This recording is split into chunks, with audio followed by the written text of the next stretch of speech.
Un garçon désespéré s'enfuit de sa cruelle belle-mère et trouva son destin dans une cabane abandonnée. Les cris de Myriam résonnaient dans la maison comme le tonnerre déchirant l'air. Liam, qui n'avait que 6 ans, serrait contre sa poitrine un cahier de dessin qu'il gardait comme son seul trésor. Les larmes coulaient sur son visage sale, mais ses pieds nus couraient plus vite que sa peur. Dehors, le monde était vaste, sombre et hostile, mais tout était préférable à rester sous le toit de cette femme qui le traitait comme un fardeau. La voix de Myriam le hantait comme une ombre empoisonnée. Tu n'es rien, tu n'aurais jamais dû naître. Ces mots transperçaient son cœur comme une lame, le cœur fragile d'un enfant qui ne voulait que de l'amour. Cette nuit-là, la faim et la rage se mêlèrent au bruit de la pluie qui battait les rues. Liam courut sans se retourner, avec son innocence brisée, mais avec une étincelle d'espoir brûlant dans son âme. Chaque pas l'éloignait de la prison qu'était sa vie et le rapprochait de l'inconnu. La lune le regardait d'en haut, silencieux témoin de sa fuite désespérée. Le vent froid lui cinglait la peau, mais ce qui le blessait le plus, c'étaient les mots qui résonnaient encore dans sa mémoire. Des mots qu'aucun enfant ne devrait jamais entendre. Il courut jusqu'à ce que ses jambes tremblent, jusqu'à ce que ses larmes se mêlent à la pluie, jusqu'à ce que son petit corps soit à bout de force. Et alors, dans la pénombre de la forêt, quelque chose d'inattendu apparut à ses yeux. Une silhouette solitaire, une cabane abandonnée au milieu des arbres, comme si elle l'attendait. Le cœur de Liam se mit à battre plus fort. Serait-ce un refuge ou un nouveau piège? Rassemblant ses dernières forces de courage, il s'approcha, ignorant que cette porte changerait son destin à jamais. Liam n'avait que 6 ans, mais ses yeux parlaient d'une douleur qui semblait bien plus profonde. Il avait compris trop tôt que le monde n'est pas toujours un endroit sûr pour les innocents.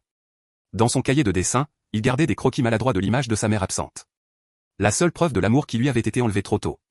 Ce cahier était son refuge secret, la seule raison d'avancer. La femme qui était censée prendre soin de lui s'appelait Myriam. Elle avait de longs ongles peints en rouge et des lèvres qui se tordaient toujours de mépris. Pour elle, Liam n'était pas un enfant, c'était un fardeau. Myriam vivait parmi les miroirs et les robes brillantes, persuadée que la vie lui devait la richesse, et ses ambitions ne laissaient aucune place à un petit garçon qui pleurait en quête de caresses. Les mots de Myriam étaient des fouets invisibles. Tu ne vaux rien, répétait-elle. Et avec le temps, Liam commença à croire que c'était peut-être vrai. Mais dans son cœur brûlait toujours une étincelle d'espoir. Loin de cette cruauté, au milieu des arbres de la forêt, vivait une femme oubliée du monde, Doña Dolores, ou Lola, comme on l'appelait dans sa jeunesse. Une vieille femme au regard profond et aux mains tremblantes qui savait encore caresser avec tendresse. Dolores avait perdu sa famille il y a des décennies. Depuis, elle vivait seule dans une cabane silencieuse, avec ses souvenirs comme seule compagnie. Mais sous sa fragilité apparente se cachait une force tissée de foi et d'amour. Le destin était prêt à unir la vie d'Iliam et de Dolores, le garçon qui cherchait refuge et la vieille femme qui n'avait jamais pensé redevenir mère. Et c'est là que commence cette histoire, où le désespoir se transforme en espoir et où un cœur brisé peut trouver un nouveau rythme. Bienvenue sur notre chaîne. Abonnez-vous dès maintenant, écrivez dans les commentaires de quel pays ou de quelle ville vous nous regardez. Et n'oubliez pas de mettre un like, car ce geste nous aide plus que vous ne pouvez l'imaginer. La nuit tomba sur la ville comme une couverture lourde et froide. Liam, qui n'avait que 6 ans, se hâtait dans les rues mouillées. Ses petits pieds nus martelaient le pavé trempé par la pluie. Le cahier de dessin qu'il emportait toujours avec lui était trempé, mais il le serrait fort contre sa poitrine, comme une bouée de sauvetage au milieu d'une tempête. Derrière lui se trouvait la maison qu'il appelait autrefois son foyer et qui était désormais un lieu de cris et d'humiliation. Myriam, sa belle-mère, le poursuivait avec des insultes si cruelles qu'elles ressemblaient à des couteaux. « Tu n'es bon à rien, Liam, un fardeau dans ma vie », cria-t-elle avec rage, jetant ses maigres affaires sur le sol. Cette scène fut l'étincelle qui le poussa à fuir. Le cœur de Liam battait à tout rompre alors qu'il essayait de se convaincre que la fuite était sa seule issue.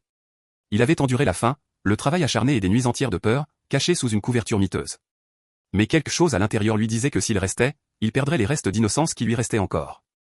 La pluie imprégnait ses cheveux clairs, les plaquant sur son front. Chaque goutte qui tombait sur son visage se mêlait aux larmes qu'il ne pouvait retenir. De temps en temps, il jetait un coup d'œil en arrière, craignant que Myriam n'apparaisse soudainement pour le ramener en enfer. Mais il ne voyait que l'obscurité et l'écho lointain du tonnerre. La forêt commençait là où les rues finissaient. De grands arbres aux branches tordues le regardaient comme des géants silencieux. Liam ressentit de la peur, mais aussi un étrange soulagement. Là, Myriam ne pourrait pas le trouver facilement. Il fit un pas, puis un autre, s'enfonçant dans les bois, ignorant où le mènerait son destin. Le cahier qu'il tenait dans ses mains contenait des dessins de visages souriants, des croquis maladroits de sa mère disparue et des étoiles dessinées avec des crayons usés. Pour Liam, chaque page était un souvenir vivant, une parcelle d'amour qui le maintenait debout. Ses mains tremblaient, mais il ne le lâchait pas. Le silence de la forêt était différent de celui de la ville. Il n'y avait ni klaxon de voiture, ni pas pressé, seulement le ululement lointain d'un hibou et le craquement des branches sous ses pieds. L'enfant se sentait minuscule face à une telle obscurité, mais en même temps libre. Pour la première fois depuis longtemps, il respirait un air non pollué par les insultes. Au fur et à mesure qu'il avançait, les ombres semblaient jouer avec son esprit.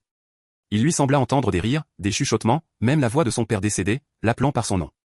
Il s'arrêta, ferma les yeux et serra le cahier contre sa poitrine, comme s'il pouvait ainsi faire revenir la chaleur de ces jours heureux qui lui paraissaient désormais un rêve lointain. La fatigue pesait lourdement sur ses épaules. Ses pieds étaient couverts de boue, ses genoux écorchés et son ventre gargouillait bruyamment. Il s'assit au pied d'un arbre et leva les yeux.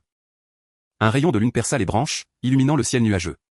Maman, protège-moi de là-haut, murmura-t-il d'une voix tremblante, croyant que, peut-être, les étoiles entendraient ce que les gens avaient ignoré. À ce moment-là, un craquement puissant le sortit de ses pensées. Ce n'était ni le vent, ni un petit animal, c'était autre chose. Liam se redressa d'un bond, les yeux grands ouverts. Devant lui, dans la pénombre, se profilait la silhouette d'une structure. Une cabane solitaire et abandonnée au milieu de la forêt, vieille, avec un toit incliné et des fenêtres couvertes de poussière. Son cœur fit un bond. Serait-ce un refuge ou un piège? Les mains tremblantes, il s'avança vers elle, ignorant que cette porte changerait son destin à jamais. La cabane se dressait comme un fantôme au milieu de la forêt. Ses murs de bois étaient craquelés par le temps et son toit, couvert de mousse, penchait dangereusement sur le côté. Le cœur battant, Liam s'approcha à petits pas tremblants. Il ne savait pas si cet endroit était sûr, mais une chose était sûre, il ne pouvait pas passer la nuit à la belle étoile. L'enfant tendit sa petite main vers la porte. La poignée métallique était froide et humide, comme si elle gardait d'anciens secrets. Il déglutit, ferma les yeux et poussa de toutes ses forces. Le grincement qui retentit fut si fort qu'il sembla réveiller toute la forêt. Pendant un instant, il lui sembla que quelque chose l'arrêterait, mais la porte céda lentement et s'ouvrit. À l'intérieur, il régnait une pénombre. Une odeur de vieux bois et de poussière l'enveloppa, mais elle n'était pas désagréable. Au contraire, il y avait quelque chose de réconfortant dans cet arôme, comme si l'endroit avait été témoin de nombreuses vies et conservait encore des restes de chaleur. Liam fit un pas à l'intérieur et le sol grimaça sous son léger poids. Autour de lui, il distingua des meubles recouverts de tissu, des étagères avec de vieux livres et une cheminée éteinte au centre de la pièce. Une grande table en bois occupait la place principale, entourée de chaises sculptées à la main. Tout semblait abandonné, mais étonnamment propre, comme si quelqu'un était venu récemment. Le garçon avança lentement, serrant contre lui son cahier de dessin comme s'il s'agissait d'un bouclier. Chaque coin semblait mystérieux, mais promettait en même temps la sécurité. Pour la première fois depuis des semaines, il eut l'espoir d'avoir trouvé un refuge où personne ne pourrait lui faire de mal. Cependant, une sensation étrange lui parcourut le dos, comme si quelqu'un l'observait. « Bonjour », murmura-t-il d'une voix tremblante. L'écho résonna sur les murs. Il n'y eut pas de réponse. Il se mordit la lèvre et continua à explorer la maison jusqu'à ce qu'il tombe sur une petite chambre avec un lit recouvert d'une couverture matelassée. Son cœur fit un bond. Cet endroit semblait trop bien entretenu pour être abandonné. La fatigue prenait le dessus et il pensait déjà à s'allonger, lorsqu'un bruit le figea. Un grincement provenait de l'autre bout de la cabane. L'air devint lourd. Liam serra plus fort contre lui son cahier trempé. Il essaya de se convaincre que c'était le vent ou un animal, mais son instinct lui disait le contraire. D'un pas hésitant, il retourna dans la pièce principale et c'est là qu'il la vit. Dans l'encadrement de la porte, dans la pénombre, se tenait la silhouette d'une personne, petite, courbée, mais avec une présence qui remplissait toute la pièce. Liam se figea, incapable de bouger. La silhouette avança lentement et son visage apparut, sillonné de rides profondes, et des yeux sombres qui regardaient fixement. C'était une vieille femme. Une châle reposait sur ses épaules et ses pas étaient soutenus par un bâton de bois. Le silence était si complet que même le feu inexistant dans la cheminée semblait retenir son souffle. Liam recula, le cœur battant dans sa gorge. La vieille femme leva les yeux et parla d'une voix basse, usée par les années, mais ferme, « Que fait un enfant seul dans ma maison ?» Le garçon ne put répondre. Son corps tremblait et le cahier faillit lui échapper des mains. Une première larme coula sur sa joue. Il ne savait pas si cette femme deviendrait son salut ou une nouvelle histoire effrayante. Les yeux de la vieille femme étaient comme des braises dans l'obscurité. Liam, qui n'avait que 6 ans, se sentait nu sous ce regard qui le transperçait de part en part. Sa voix se brisa en un murmure lorsqu'il tenta de répondre « Je n'ai nulle part où aller ». Cette phrase resta en suspens dans l'air, comme une supplique remplie d'innocence et de désespoir. Doña Dolores, le bâton à la main, ne bougea pas d'abord. Elle regarda le garçon avec un mélange d'incrédulité et d'étonnement. Il y avait de nombreuses années que quelqu'un n'avait franchi le seuil de sa cabane, et encore moins un enfant, trempé, grelottant de froid et serrant contre lui un cahier comme si c'était la chose la plus précieuse au monde. Le silence devint insupportable. Il sembla à Liam que la vieille femme le jugeait et qu'elle était sur le point de le saisir par la main pour le rejeter dans la forêt. Il fit un pas en arrière, pensant à s'enfuir, bien qu'il ne sache pas où exactement, mais ses jambes n'avaient plus de force. Chaque muscle était épuisé par la fuite. Finalement, la vieille femme parla. La forêt n'est pas un endroit pour un enfant à une heure pareille. Tu aurais pu mourir dehors. Son ton n'était ni tendre, ni cruel. C'était la voix de quelqu'un qui avait appris à se protéger de la douleur en construisant des murs autour de lui. Liam leva le cahier de ses mains tremblantes et murmura, « Je voulais juste un endroit où on ne me crierait pas dessus. » Doña Dolores fronça les sourcils. Ses souvenirs s'agitèrent comme des feuilles sèches dans le vent. Elle savait aussi ce que c'était que les cris, le mépris et la solitude. Pendant un instant, elle vit dans ce garçon effrayé la fille qu'elle avait perdue il y a 10 ans. Elle ferma les yeux, comme si elle avait besoin de repousser cette vision douloureuse, et prit une profonde inspiration. « Si tu es entré dans ma maison, tu devras suivre mes règles, dit-elle finalement. Elle s'approcha de la table et alluma une lampe qui projetait une lumière chaude sur la pièce. La cabane cessa de paraître aussi sombre. Liam sentit que son cœur battait moins violemment. La vieille femme indiqua une chaise. « Assieds-toi. » Le garçon obéit, toujours méfiant, comme un chaton des rues qu'on essaie de caresser. Ses mains étaient glaciales et son ventre gargouilla si fort que même la vieille femme l'entendit. Elle le regarda sévèrement, mais sans rien dire, elle se dirigea vers le garde-manger. Elle sortit un morceau de pain rassis et le posa devant lui. Liam se jeta sur la nourriture sans attendre la permission, les larmes aux yeux devant la simple possibilité de manger sans crainte. Pendant que le garçon mâchait, Doña Dolores l'observait en silence. Elle ne lui demanda pas encore pourquoi il était venu ici et qui l'avait maltraité. Elle savait que les réponses viendraient avec le temps.